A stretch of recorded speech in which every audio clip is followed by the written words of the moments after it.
అందరికీ నమస్కారం. మన ఛానల్‌లోకి స్వాగతం. శివునికి ప్రీతికరమైన ఈ కార్తీక మాసంలో భక్తి శ్రద్ధలతో శివకేశవులను పూజిస్తే సకల సౌభాగ్యాలతో పాటు కైలాస ప్రాప్తి వరిస్తుందని నమ్మకం. అయితే మరికొద్ది రోజుల్లోనే పవిత్రమైన ఈ కార్తీక మాసం ముగిసిపోతుంది. కార్తీక మాసంలో చేసే కొన్ని పరిహారాలకు ఖచ్చితంగా ఫలితం లభిస్తుంది. ఇంతటి శక్తివంతమైన ఈ కార్తీక మాసంలో మీరు ఆచరించినటువంటి పూజలకు ఫలితం అనేది చాలా చక్కగా లభిస్తుంది. మీరు చేసే దీపారాధనకు, నామస్మరణకి, అదేవిధంగా దానాలకు కానీ, ధర్మాలకు కానీ ఏ విధంగా అయినా ఏదైనా ఒక పని చేపట్టితే మీకు ఖచ్చితంగా మీకు మంచి ఫలితం అనేది లభిస్తుంది. మీరు చేసే దీపారాధనకు రెట్టింపు పుణ్యఫలం అనేది లభిస్తుంది. కాబట్టి ఈ కార్తీక మాసం అంటేనే చాలా విశిష్టతను కలిగినటువంటిది. కావున కాబట్టి ఇంతటి శక్తివంతమైన ఈ కార్తీక మాసంలో ఈ వీడియోలో చెప్పిన విధంగా మీరు కొన్ని పరిహారాలను ఖచ్చితంగా పాటించి చూడండి. మీకు ఖచ్చితంగా 100% మీకు ఫలితం అనేది లభిస్తుంది. ఏదైనా పరిహారం చేసే ముందు భక్తి శ్రద్ధలతో ఆచరించండి. అప్పుడే మీకు ఫలితం అనేది చక్కగా లభిస్తుంది. మరి ఎలాంటి విషయాలను తెలుసుకుందాం. కాబట్టి ఈ కార్తీక మాసం ముగిసేలోపు కొన్ని శక్తివంతమైన పరిహారాలను పాటిస్తే ఆ పరమశివుడు ఆశీర్వాదంతో పాటు మీ జీవితంలో భోగభాగ్యాలు అనేది పొందవచ్చు. కాబట్టి ముందుగా ఈ వీడియోను ఎక్కడ కూడా స్కిప్ చేయకుండా పూర్తిగా చూడండి. అప్పుడే మేము ఏం చెప్తున్నామో మీకు పూర్తిగా అర్థమవుతుంది. రావి చెట్టు పవిత్రంగా భావిస్తారు. రావి చెట్టులో సకల దేవతలు నివసిస్తారు అని మన పూర్వీకులు చెప్పినట్టుగా మనం నమ్ముతూ ఉంటాం. కాబట్టి ఈ కార్తీక మాసంలో ఒక్కసారైనా సరే రావి చెట్టు కింద దీపం వెలిగిస్తే రావి చెట్టుకు నమస్కారం చేసుకుంటే రావి చెట్టుకు ప్రదక్షిణలు చేయటం వలన మీ జీవితంలో ఉన్న కష్టాలన్నీ కూడా తొలగిపోతాయి. సకల దేవతల యొక్క ఆశీర్వాదం అనేది పొందవచ్చు. అలాగే మనసులో చాలా మంది ఆర్థిక సమస్యలతో బాధపడుతూ ఉంటారు. అప్పుల సమస్యలతో, అపారమైన అప్పుల బాధతో తీవ్రంగా బాధపడుతూ ఉంటారు.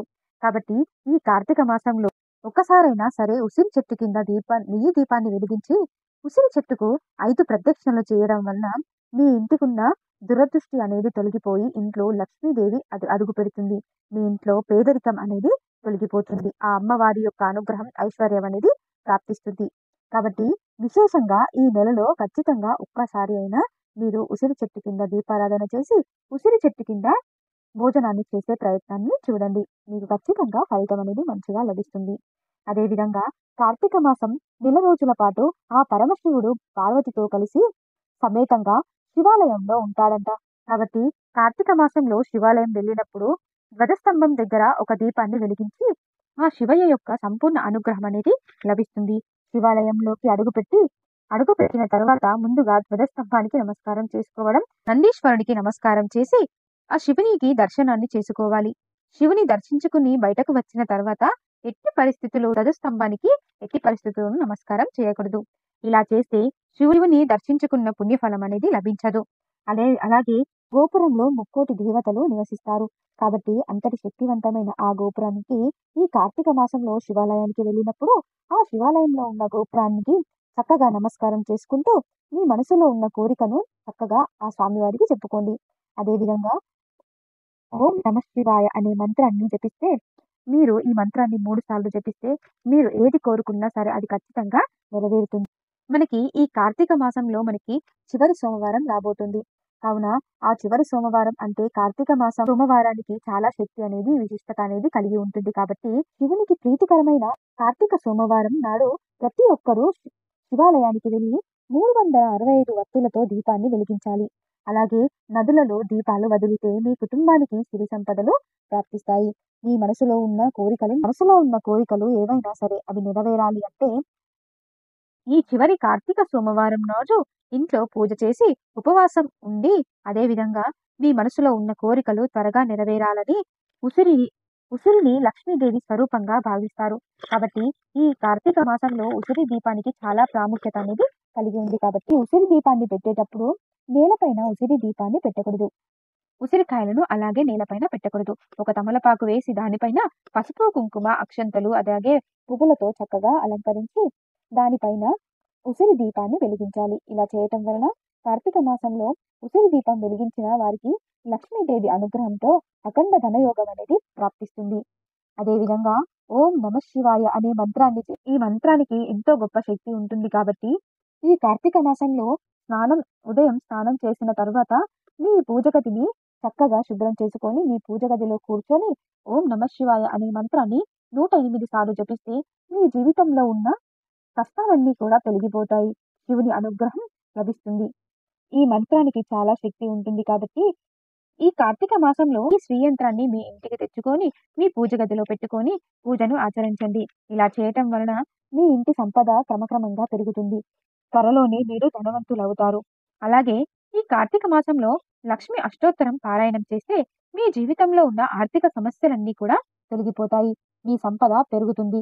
అలాగే మీ పూజ గది పెట్టుకుంటే మీ ఇంటికి డబ్బు పరంగా బాగా కలిసి వస్తుంది. ఈ కార్తీక మాసంలో శివాలయానికి వెళ్ళినప్పుడు శివాలయం నుండి విభూతిని ఇంటికి తెచ్చుకొని ఆ విభూతిని ప్రతిరోజు మీరు పెట్టుకుంటే ఆ పరమేశ్వరుని ఆశీర్వాదం ఖచ్చితంగా లభిస్తుంది. శివాలయంలో ఉండే గంధం సమర్పిస్తే మీ జాతకంలో ఉన్న దోషాలన్నీ కూడా తొలగిపోతాయి. జిల్లేడు పూలతో శివుణ్ణి పూజిస్తే ఆ శివయ్య తొందరగా కరుణిస్తాడట. డబ్బు సమస్యలతో బాధపడేవారు చెరుకు రసంతో శివలింగానికి అభిషేకం చేస్తే డబ్బు కష్టాలన్నీ కూడా తీరిపోయి ఇంట్లో దీపారాధన చేసేటప్పుడు డబ్బు కష్టాలన్నీ తీరిపోతాయి. అదేవిధంగా ఇంట్లో దీపారాధన చేసేటప్పుడు తూర్పు ముఖంగా దీపాన్ని వెలిగిస్తే మీ భర్త ఆయుష్ అనేది పెరుగుతుంది. అదేవిధంగా భర్త యొక్క ఆదాయం అనేది పెరుగుతుంది. పడమటి ముఖాన దీపాన్ని వెలిగిస్తే అప్పుల సమస్యలు తీరిపోతాయి. అదేవిధంగా ఉత్తర ముఖంగా దీపాన్ని వెలిగిస్తే మీ ఇంటికి అష్టైశ్వర్యాలు కలుగుతాయి.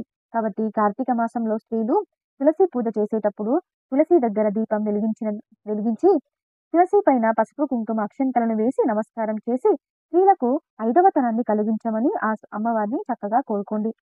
కాబట్టి ఈ కార్తీక మాసంలో ఒకసారైనా సరే మీ చేతులతో గోమాతకు ఆహారాన్ని తినిపించండి. మీ జీవితం అద్భుతంగా మారి అఖండ రాజయోగం లభిస్తుంది. గోమాతలకు సేవ చేయటం వలన జన్మజన్మల పాపాలన్నీ కూడా నశించి సులభంగా దైవానుగ్రహం అనేది లభిస్తుంది. శివుడు అభిషేక ప్రియుడు కాబట్టి ఆవు పాలతో శివుణ్ణి అభిషేకించడం వలన కోటి జన్మల పుణ్యఫలం అనేది లభిస్తుంది. ఈ కార్తీక మాసంలో సాయంత్రం చేసే పూజలకు రెట్టింపు పుణ్యఫలం అనేది లభిస్తుంది. కాబట్టి ప్రతిరోజు సాయంత్రం సమయంలో దేవుని ముందు కర్పూరం వెలిగించి దేవునికి హారతి ఇవ్వాలి. ఇలా చేయడం వల్ల మీ ఇంటిలోకి పాజిటివ్ ఎనర్జీ అనేది వస్తుంది. ఇంట్లో కుటుంబ సభ్యులందరి మధ్య తగాదాలు అనేది రాకుండా ఉంటాయి. ఆ స్వామివారి యొక్క అనుగ్రహం అనేది మీపై మీ కుటుంబంపై ఏర్పడుతుంది. కార్తీక మాసంలో నువ్వులు దానం చేస్తే సకల పాపాలన్నీ కూడా నశిస్తాయి. కార్తీక మాసంలో 2 సార్లు స్నానం చేసి తప్పకుండా దీపారాధన చేయాలి ఇంట్లో. అలాగే ఉదయం సాయంత్రం దీపారాధన చేస్తారో ఆ ఇంటికి లక్ష్మీదేవి కటాక్షం తప్పక కలుగుతుంది. లక్ష్మీ అమ్మవారు ఆ ఇంట్లో తిష్ట వేసుకొని కూర్చుంటుంది. కాబట్టి కార్తీక మాసంలో తప్పనిసరిగా నది స్నానం ఆచరించాలి. పిండి దీపాలను వదలాలి. పిండి దీపాలతో దీపారాధన చేయాలి. ఇలా చేయటం వలన విశేషమైన ఫలితాలు అనేవి లభిస్తాయి. నీటిలో గంగాజలం వేసుకొని స్నానమైన ఆచరించాలి. ఈ విధంగా చిన్న చిన్న పరిహారాలను భక్తి శ్రద్ధలతో ఆచరించండి. మీకు ఖచ్చితంగా మంచి ఫలితం అనేది లభించడంతో పాటు ఆ స్వామివారి యొక్క అనుగ్రహం కూడా మీపై మీ కుటుంబంపై ఎల్లప్పుడూ ఏర్పడుతుంది. భక్తి శ్రద్ధలతో ఆచరించండి, మంచి ఫలితాలను పొందుతారు. తెలుసుకున్నారు కదా. మరిన్ని ఆధ్యాత్మికకరమైనటువంటి విషయాల కోసం మన ఛానల్ లైక్ చేయండి, షేర్ చేయండి, సబ్స్క్రైబ్ చేసుకోవడం మర్చిపోకండి.